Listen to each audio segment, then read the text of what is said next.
నేను పిఠాపురం ఎందుకు వచ్చానంటే మాది వచ్చేసి అన్నమయ్య డిస్టిక్ నుంచి మదనపల్లి నియోజకవర్గం నుంచి వచ్చాను నేను.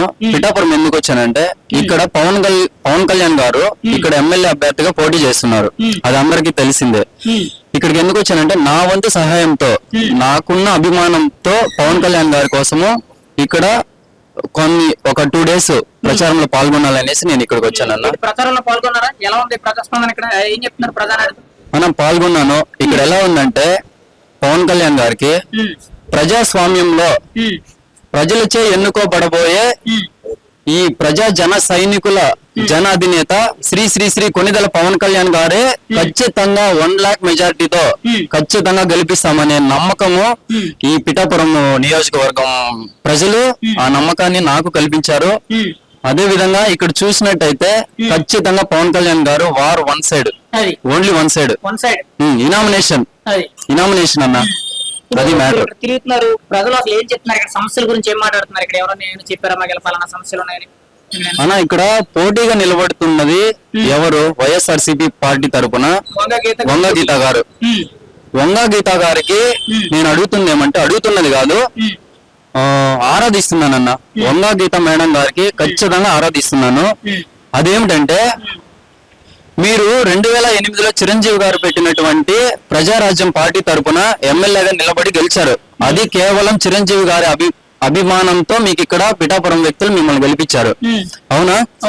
ఈ రోజు మీకు ఎటువంటి కృతజ్ఞత చిరంజీవి గారి పైన మీకు ఉన్నా కూడా చిరంజీవి గారి మద్దతు అనేది కంప్లీట్ గా పవన్ కళ్యాణ్ గారికి అనేసి 5 కోట్ల విరాళంతో ఖచ్చితంగా చిరంజీవి గారు తన మద్దతుని తెలియజేశారు. అది వంగ గీత గారికి తెలుసు, మేడం గారికి తెలుసు. మొన్న పవన్ కళ్యాణ్ గారు ఏమన్నారంటే వంగ గీత గారు కూడా వైఎస్ఆర్సీపీ పార్టీని వదిలేసి మన పార్టీలోకి రావాలనేసి ఆరాధిస్తున్నాను అన్నారు.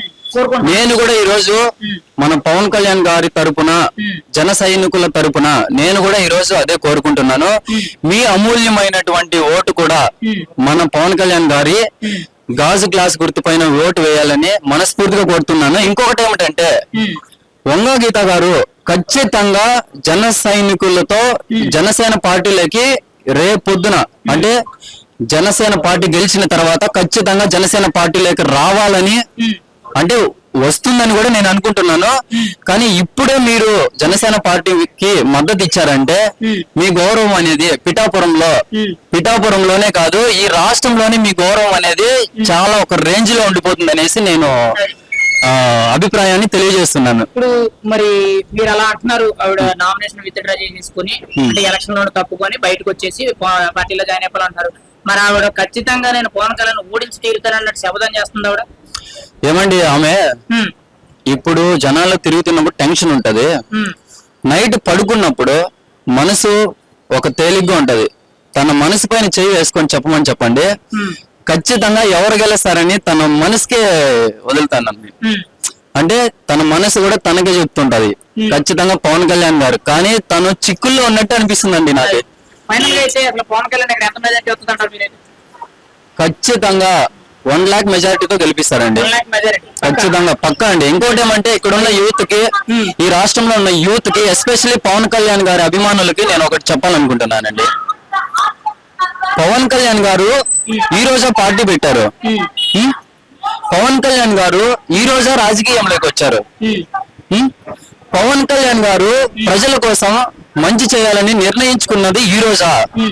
గత 10 సంవత్సరాల నుంచి అనుకున్న విషయం ఇది. కానీ పవన్ కళ్యాణ్ గారు నిజంగా చెప్పాలంటే రైతుల కుటుంబాలను ఆదుకున్నటువంటి వ్యక్తి. ఇంకొకటి ఏమంటే మన దేశం కోసము కాపలా కాసే అటువంటి ఆర్మీ మ్యాన్స్ కూడా వాళ్ళ ఫ్యామిలీ సంక్షేమం కోసము 1 crore విరాళంగా ఇచ్చినటువంటి వ్యక్తి పవన్ కళ్యాణ్ గారు. ఈరోజు మన దరిద్రం ఏంటంటే, మన ఏపీ దరిద్రం ఏమంటే జగన్మోహన్ రెడ్డి గారు 36 కేసులు ఉన్నటువంటి జగన్మోహన్ రెడ్డి గారు మన చీఫ్ మినిస్టర్ అవ్వడము నాకైతే చాలా దరిద్రం అండి. మళ్ళీ ఆయన వస్తే దరిద్రం ప్లస్ దరిద్రం అండి, దరిద్రం ప్లస్ దరిద్రం అంతే. 1+1 ఆఫర్ లో మళ్ళీ వస్తాడంటారు ఆయన. 1+1 ఆఫర్ అదే నేను చెప్పాను కదా, మళ్ళీ వస్తే ఇంకో 1+ యాడ్ అవుతుంది కదా. ఏమండి 5 ఏళ్ళు కలిపి 10 ఏళ్ళు మొత్తం పోయినట్టు కదా. ఇప్పుడు 20 పోయింది అన్నారు, 20 ఏళ్ళు వెనక్కి వెళ్ళిపోయారు అన్నారు. ఇంకొక 20 కలిపితే 40 ఏళ్ళు పోయినట్టే అంటారు కదా. ఓకే, మీరు అడిగింది బాగానే ఉంది. Who is the Jaganmohan Reddy? First of all 2014 కానీ 19 కానీ who is the Jaganmohan Reddy అంటే ఎవరు? రాజశేఖర్ రెడ్డి గారి కుమారుడు. రాజశేఖర్ రెడ్డి ప్రియతమ నాయకుడైనటువంటి రాజశేఖర్ రెడ్డి గారు. అతని ద్వారానే అమ్మా నాకు నాన్న లేడు, నాకు బాబాయ్ లేడు అంటే ఓటేసి గెలిపించినటువంటి వ్యక్తులు ప్రజలు. రాజశేఖర్ రెడ్డి ద్వారానే జగన్మోహన్ రెడ్డి అనే గుర్తింపు గాని, అతన్ని గెలిపించడానికి కారణం గాని మీకు కూడా తెలిసే ఉంటది ఖచ్చితంగా. బెటర్ పరిపాలన చేస్తానన్నాడు. ఏంటి ఎలా చేశారు? నాన్నగారి పరిపాలన పొందా, నాన్నగారి పరిపాలన పొందా? నాన్నగారు దేవుడు అండి, వాళ్ళ నాన్నగారు దేవుడు. వాళ్ళ నాన్నగారు చచ్చిపోయారు కాబట్టి దేవుడు అనట్లేదు. ఉన్నోళ్ళు కరెక్టే, పోయినోళ్ళు గొప్పోళ్ళు, ఉన్నోళ్ళు వాడు తీపి గుర్తులని చెప్తారు. ఇప్పుడు ఆయన పోయారు కాబట్టి ఆయన మన తీపి గుర్తే గొప్ప అయ్యారంటారా? కానీ అతన్ని విమర్శించడానికి కూడా ఏం లేదు. రాజశేఖర రెడ్డి గారిని విమర్శించడానికి కూడా ఏం లేదు. చాలా సింపుల్ గా ఒకటి చెప్పాలంటే, వచ్చిన ప్రతి నాయకుడు ఒక మంచి పని చేస్తే చాలు. అతను చేసిన మంచి పని ఆరోగ్యశ్రీ పథకం అని, 108 క్యూ క్యూ క్యూ అని సౌండ్ చేస్తే ప్రజలకు ఎటువంటి ఆపదలో ఉన్నా, అంటే హెల్త్ పరంగా ఎటువంటి ఆపదలో ఉన్నా కూడా రక్షించడానికి ఆ పథకాన్ని తీసుకొచ్చారు. దాని ద్వారా కూడా అతనికి నేను వీరాభిమానిగానే చెప్తాను. ఇప్పుడు ఆయన అంత చేశానన్నాడు, మంచి పేరు సంపాదించానన్నాడు. మరి ఆయన దేవుడు అయినప్పుడు దేవుడు కడుపున దేవుడే పుట్టాలి కానీ దరిద్రుడు ఎందుకు పుట్టారంటారు? అది కూడా కరెక్ట్ క్వశ్చనే. బట్ ఈ 5,000 ఒకేలాగా ఉండవు కదండి, ఒకేలాగా ఉండవు కదా. దీన్ని బట్టి మీరు అర్థం చేసుకోవాలి. ఇంకోటి అంటే, జగన్మోహన్ రెడ్డి గారు పథకాలు తెచ్చారు కదా. అమ్మఒడి అంటాడు, నాన్నకు తడి వేస్తాడు. అమ్మఒడి అంటూ నాన్నకు తడి ఎందుకు వేస్తాడు? బటన్ నొక్కితే అమ్మఒడి అకౌంట్ లో డబ్బులు పడతాయి అంటాడు. కానీ సాయంత్రము బ్రాంతి మూత ఇప్పితే నాన్నకు తడి అయిపోతుంది. అవునా కాదా? ఇలాంటి పథకాల ద్వారా, స్కానింగ్ లో లేని స్కామింగ్ లో ఎన్ని పథకాల ద్వారా జగన్మోహన్ రెడ్డి ప్రజలు మోసం చేస్తున్నారు. అంటున్నారు కదా, అమ్మఒడి వేసారు, అకౌంట్లు వేసారు, నాన్నకేమో తడి వేసారు అన్నారు. అదేమో బై హ్యాండ్ క్యాష్ ఇస్తున్నారు. అదే అక్కడేమో అకౌంట్ లో ట్రాన్సాక్షన్ జరగడం, ఇక్కడేమో అదే అంటున్నా. స్కానింగ్ లేని స్కామింగ్ పథకాలు ఎన్ని తెచ్చారు జగన్మోహన్ రెడ్డి గారి? ప్రజల్ని ఎంతమంది మోసం చేస్తున్నారు? ఈ రోజుల్లో రోడ్డు మీద అడుక్కునేవాడు కూడా క్రెడిట్ కార్డులు, డెబిట్ కార్డులు, లేకపోతే డిజిటల్ పేమెంట్. సూపర్. మద్యం షాపుల్లో అసలు డిజిటల్ పేమెంట్ ఎందుకు జరగట్లేదు అంటారు కదా? మార్నింగ్ లేస్తే ఇడ్లీ తినాలన్నా కూడా 15 రూపాయల నుంచి 20 రూపాయలు ఇడ్లీ తినాలన్నా కూడా స్కానింగ్ చేయాలి. అలాంటిది స్కానింగ్ లేని స్కామింగ్లతో జగన్మోహన్ రెడ్డి గారి పరిపాలన ఎలా ఉందంటే ఒక దరిద్రం అండి. అయితే మరి ఇలాంటి దరిద్రమైన పరిపాలన దరిద్రుడికి మీరు రెండో అవకాశం ఇస్తానంటారా? రెండో అవకాశమా? నేను మొదటి అవకాశమే ఇవ్వలేదండి బాబు, నేను మొదటి అవకాశమే ఇవ్వలేదు. నేను అదృష్టం పోటీ సీఎం అయితే మీరు ఏం చేస్తారు చెప్పండి? ఎవరు జగన్మోహన్ రెడ్డి అవుతారని మీరు అనుకుంటున్నారా? అవుతారని మీరు అనుకుంటున్నారా? ఆయనే చెప్తున్నారు. ఒకవేళ మన దరిద్రం కొద్దీ అయితే, నేను ఇప్పుడు ప్రెసెంట్ బెంగళూరులోనే జాబ్ చేస్తున్నానండి. నెక్స్ట్ కూడా బెంగళూరులోనే ఉండిపోవాల్సి వస్తుంది. కానీ నాకు చిన్న ఆశ ఉంది, మన పవన్ కళ్యాణ్ గారు ఖచ్చితంగా గెలుస్తారు. ఖచ్చితంగా నేను మళ్ళీ ఆంధ్రాకి వచ్చి జాబ్ చేసుకోగలుగుతాను.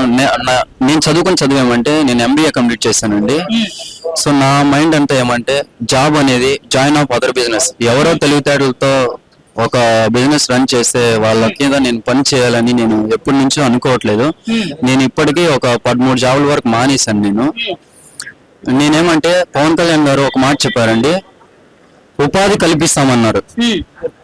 కల్పిస్తామన్నారు. ఇంకొకటి ఏమంటే, జాబ్స్ 20 లక్షల జాబ్స్ అనేది ఖచ్చితంగా ఈ 5 ఏళ్లలో ఖచ్చితంగా తెప్పిస్తామన్నారు. ఇంకోటి ఏమంటే, చంద్రబాబు నాయుడు గారు టీడీపీ పార్టీతో జనసేన పార్టీ పొత్తు పెట్టుకోలేదండి. టీడీపీ పార్టీనే జనసేన పార్టీతో పొత్తు పెట్టుకునింది. జనసేన పార్టీ పొత్తు పెట్టుకోలేదు టీడీపీతో. మీకు జనసేన పార్టీ అనేది పొత్తు పెట్టుకోవాలంటే 2013లో స్టార్ట్ చేసిన జనసేన వంటి పార్టీ 2014 ఉంది, 19 ఉంది. పొత్తు పెట్టుకొని ఉంటే ఈ రోజు ఇంకా వేరే స్థాయిలో ఉండేది. కానీ ఈ రోజు ప్రజాస్వామ్యంలో జరిగేటువంటి గూండాయిజాలు గాని, రౌడీయిజాలు గాని, దారుణాలు గాని, వీటినన్నిటినీ అరికట్టడానికి కోసమే ప్రజాస్వామ్య సంరక్షణ కోసం మాత్రమే పొత్తు పెట్టుకోవాల్సి వచ్చింది. సో ఈ రోజు బీజేపీ గాని, టీడీపీ గాని, జనసేన గాని 3 కలిసే పోరాటం చేస్తున్నాయి. సో ఖచ్చితంగా గెలిచేది మన టీడీపీ కూటమే అండి. ఫైనల్ గా పిఠాపురం ప్రజలకు ఏం చెప్పాలనుకుంటారంటే, ఫైనల్ గా పిఠాపురం ప్రజలకు ఏం చెప్పాలనుకుంటున్నానంటే, మీరు ఖచ్చితంగా మన జన అధినేత శ్రీ పవన్ కళ్యాణ్ గారిని ఖచ్చితంగా 1 lakh మెజారిటీతో గెలిపించాలనే నమ్మకం ఇచ్చారు. ఖచ్చితంగా గెలిపించాలని అడుగుతున్నాను. ఇంకోటి ఏమంటే వంగ గీత గారికి కూడా దయచేసి నేను ఆరాధిస్తున్నాను. మీరు ఇప్పుడే జనసేన పార్టీలోకి వస్తే మీకు చాలా గౌరవం అనేది అలాగే ఉండిపోతుంది. ఒక స్టేటస్ అనేది అలాగే ఉండిపోతుంది. మీరు తర్వాత ఓడిపోయిన తర్వాత మీరు వచ్చినా కూడా ప్రజలలో నింద అనేది అలాగే ఉంటది. మీరు ప్రజల కోసం నిజంగా మీరు ప్రజల కోసము సేవ చేసే వాళ్ళైతే ఇప్పుడే రావాలి. ఇప్పుడే రావాలి. మీరు తర్వాత గెలిచిన తర్వాత నేను ముందుటి నుండి రావాలనుకుంటున్నానండి. నాకు ముందుటి నుంచే మన చిరంజీవి గారు అంటే చాలా కృతజ్ఞత అండి. ఇప్పుడు రావాల్సి వచ్చింది అనేసి చెప్పడము మీకు అది గౌరవంగా మీకు ఉండదు అనేసి నేను అభిప్రాయిస్తున్నాను. దయచేసి మీ అమూల్యమైన ఓటును కూడా మన పవన్ కళ్యాణ్ గారికి గాజు గ్లాస్ గుర్తుకే ఓటు వేసి గెలిపించాలని నేను మనస్ఫూర్తిగా కోరుకుంటున్నాను. వంగ గీత మేడం గారు.